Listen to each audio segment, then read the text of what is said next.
रामयहं ददाति स्वपदान्तं। नमो विष्णुपादाय कृष्णपृष्ठाय भूतले श्रीमते भक्तिवेदान्तस्वामिनिति नामिने। नमस्ते सारस्वते देवे गौरवाणी प्रचारिणे निर्विशेषशून्यवादी पाश्चात्यदेशतारिणे। जय श्री कृष्ण चैतन्य प्रभु नित्यानंद श्री अद्वैत गदाधर श्रीवासादि गौर भक्तवृंद। हरे कृष्ण कृष्ण कृष्ण हरे हरे, हरे राम राम राम हरे हरे।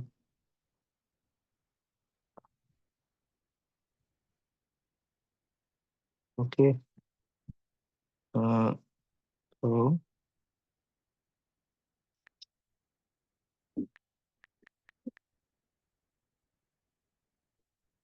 तो first canto, seventh chapter,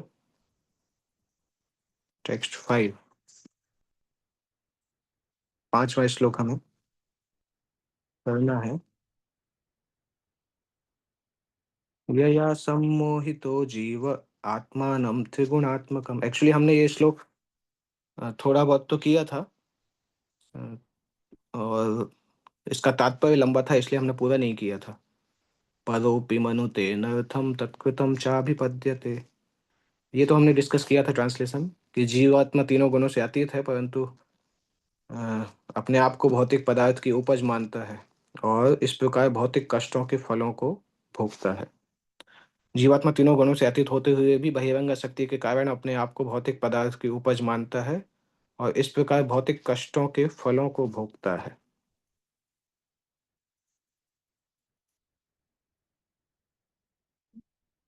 okay.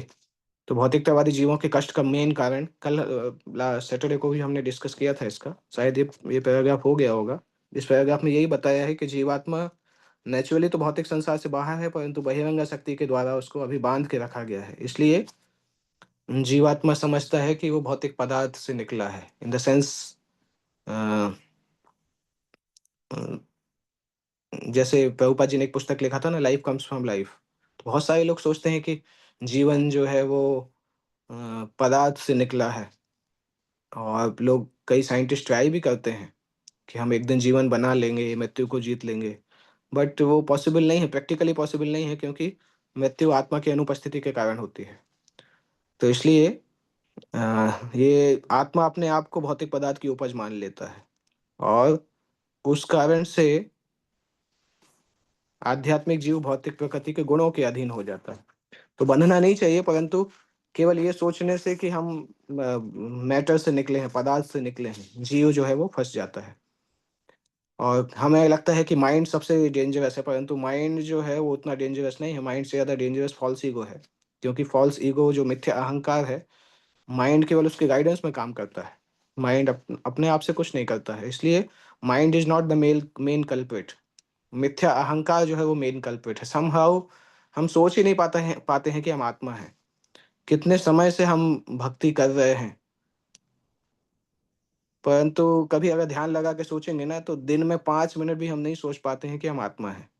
Even इतना भक्ति करने के बाद भी, जैसे प्रैक्टिकली 19-20 साल से तो मैं भी भक्ति करने का प्रयास कर रहा हूँ, परंतु अभी भी देखें तो पूरा दिन ज़्यादातर समय यही सोचते हैं कि हम शरीर हैं। मतलब थ्योरेटिकली दिमाग में रहता है कि हाँ हाँ, हम तो आत्मा है, परंतु उस आधार पे काम नहीं कर पाते हैं।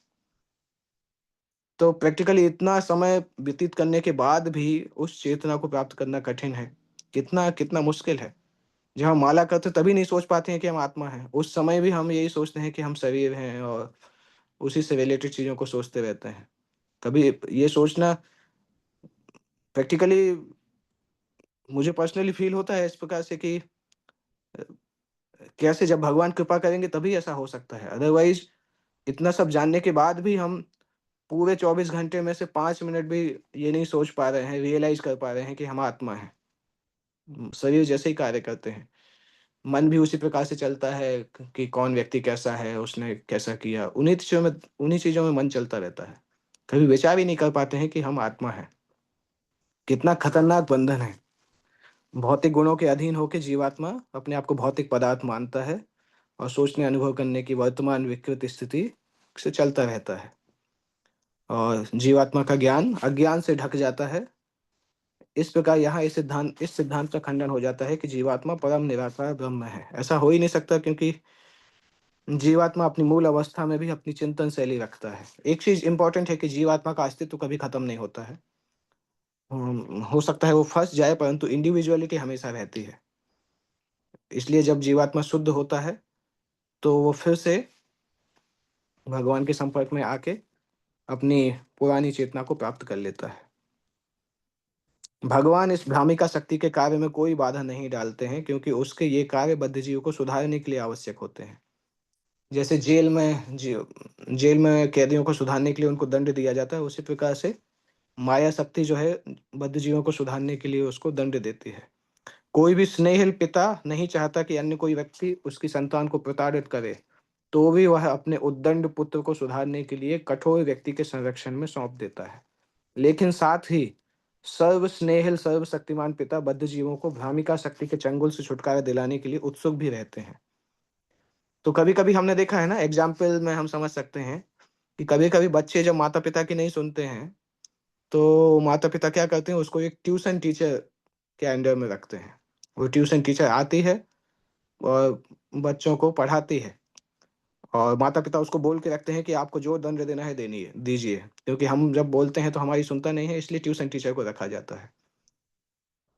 जैसे जब भगवान राम और उनके छोटे भाइयों की जब एजुकेशन चालू हुई थी वशिष्ठ मुनि के अंदर, तो वशिष्ठ मुनि को पहले दशरथ ने बोला कि एक्चुअली हमारे बेटों को आप अपने आश्रम में मत ले जाइए, यही महल में आप जो भी आप बोलेंगे, जितना भी जगह बोलेंगे आपको दे देंगे, यहीं पे आके पढ़ाइए, क्योंकि मैं अपने बच्चों को देखना चाहता हूँ।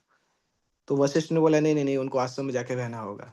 तो दशरथ ने बोला फिर ऐसा करता हूँ कि मैं भी आपके आश्रम में आके ही रहता हूँ, वहीं से अपने राज्य को चलाऊंगा। तो दशरथ ने बोला नहीं नहीं, आप वो भी पॉसिबल नहीं है, आप अपने बच्चों के साथ नहीं रह सकते, क्योंकि कि आप साथ में रहेंगे, वो मैं आपके बच्चों को दंड दूंगा तो आपको दुख होगा, तो मैं उनको डिसिप्लिन नहीं कर पाऊंगा।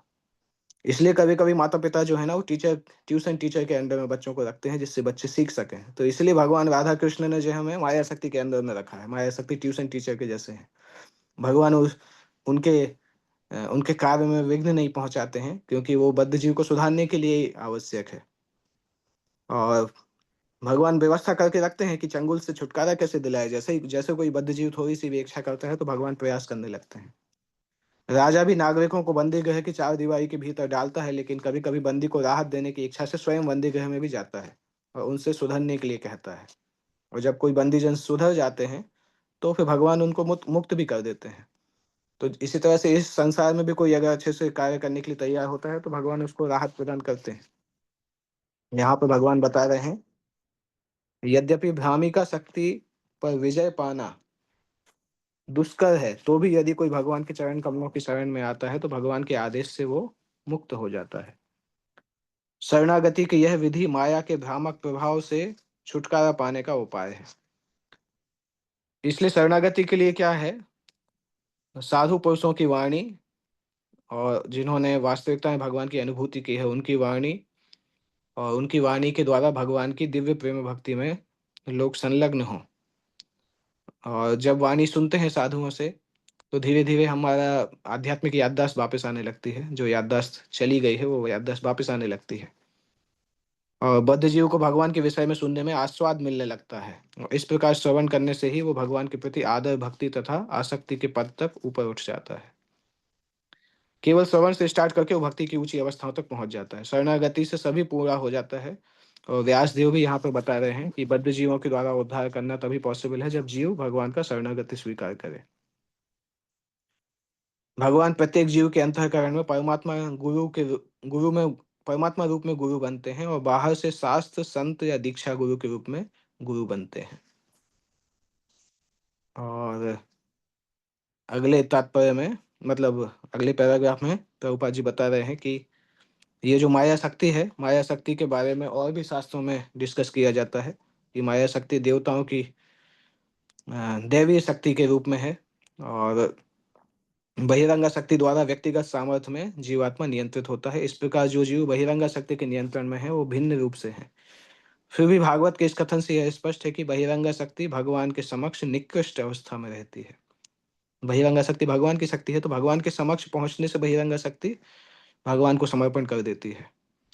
और इसीलिए जो शुद्ध भक्त हैं, उनके पास तक ये बहिरंग शक्ति नहीं पहुँच पाती है, भ्रामिका शक्ति पहुँच नहीं पाती है, क्योंकि वो केवल जीवों पर ही अपना कार्य कर पाती है। इसलिए ये तो श्योर है कि भगवान के ऊपर माया शक्ति का कोई प्रभाव नहीं पड़ता है, केवल जीवों के ऊपर प्रभाव पड़ता है। अगर भगवान और जीव एक ही श्रेणी में होते तो भगवान के ऊपर भी प्रभाव पड़ता, परंतु भगवान पे कोई प्रभाव नहीं पड़ता है।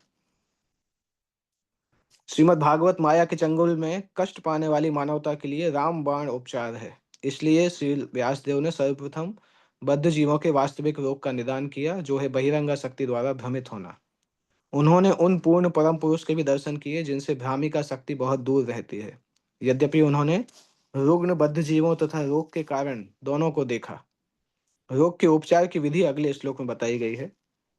और तो व्यासदेव ने यह दर्शन किया भगवान का, माया शक्ति का, और उनको यह भी पता चला कि माया के कारण जीव प्रताड़ित होते रहते हैं। तो भगवान और जीव एक साथ अभिन्न है और भिन्न भी हैं। भगवान तथा जीव के बीच सनातन संबंध जो है वो दिव्य है। अदरवाइज भगवान और जीव का अगर संबंध नहीं होता तो भगवान माया के चंगुल से जीव को उद्धार करने के लिए प्रयास नहीं करते। भगवान प्रयास करते हैं, दैट मीन्स भगवान जीव से कनेक्टेड है एटर्नली।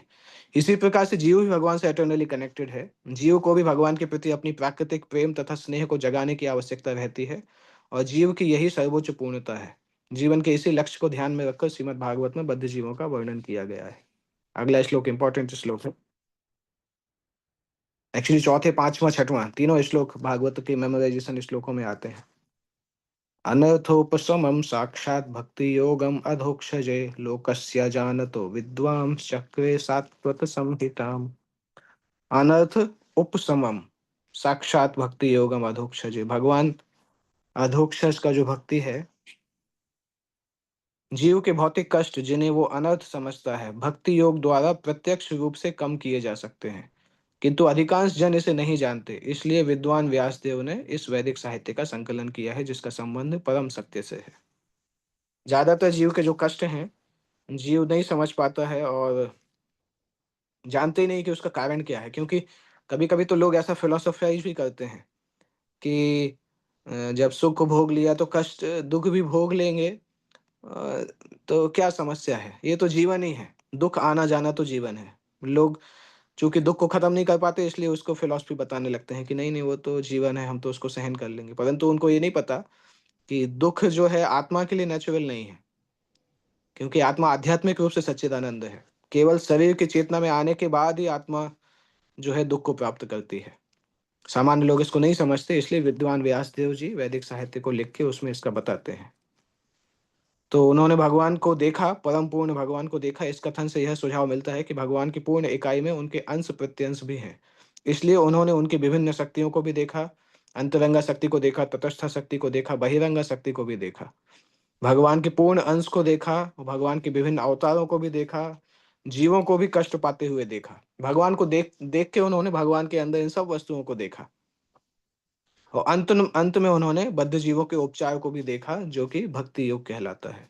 भक्ति योग का विज्ञान जीवों का मुख्य उपचार है, और इसका स्टार्टिंग नाम यश कीर्ति के श्रवण से प्रारंभ होता है। हरे कृष्ण मंत्र का कीर्तन, भगवत गीता का श्रवण और कीर्तन, इससे प्रारंभ होता है। जितना हम सुनते जाते हैं, सुप्त ईश्वर प्रेम की पुनर्जागृति केवल श्रवण तथा कीर्तन की यांत्रिक पद्धति पर अवलंबित नहीं होती, अपितु पूर्ण रूप से केवल भगवान के अहेतु की कृपा पर निर्भर करती है। जब भगवान भक्त की निष्ठा से पूर्ण रूप से प्रसन्न होते हैं, तब वे उसे दिव्य प्रेममय सेवा प्रदान कर सकते हैं। लेकिन श्रवण तथा कीर्तन की संस्तुत विधियों से भी भौतिक जगत के व्यर्थ तथा अवांछित दुखों को तुरंत कम किया जा सकता है। भौतिक आसक्ति का इस तरह दूर होना दिव्य ज्ञान के विकसित होने की प्रतीक्षा नहीं करता, अब तो ज्ञान परम सत्य की चरम अनुभूति के लिए भक्तिमय सेवा पर निर्भर करता है। कैसे समझ सकते हैं कि जैसे श्रवण कीर्तन करना चालू करते हैं तो हृदय में खुशी चालू हो जाती है। हो सकता है सारे अनर्थ खत्म नहीं हो, परंतु श्रवण कीर्तन करने से हमें अंतर फील होता है। और जितना हम करते रहेंगे, उतना और ज्यादा अ, पुष्टि मिलती रहेगी। जितनी आध्यात्मिक पुष्टि मिलेगी, उतनी हम और ज्यादा अच्छे से भक्ति कर सकते हैं। अगले श्लोक में उसका वर्णन आता है। किसी को कोई प्रश्न अगर पूछना है तो पूछ सकते हैं।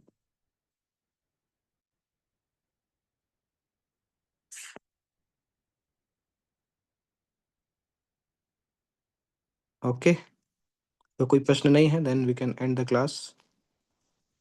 श्रीमद् भागवतम की जय, जगत गुरु श्रील प्रभुपाद की जय।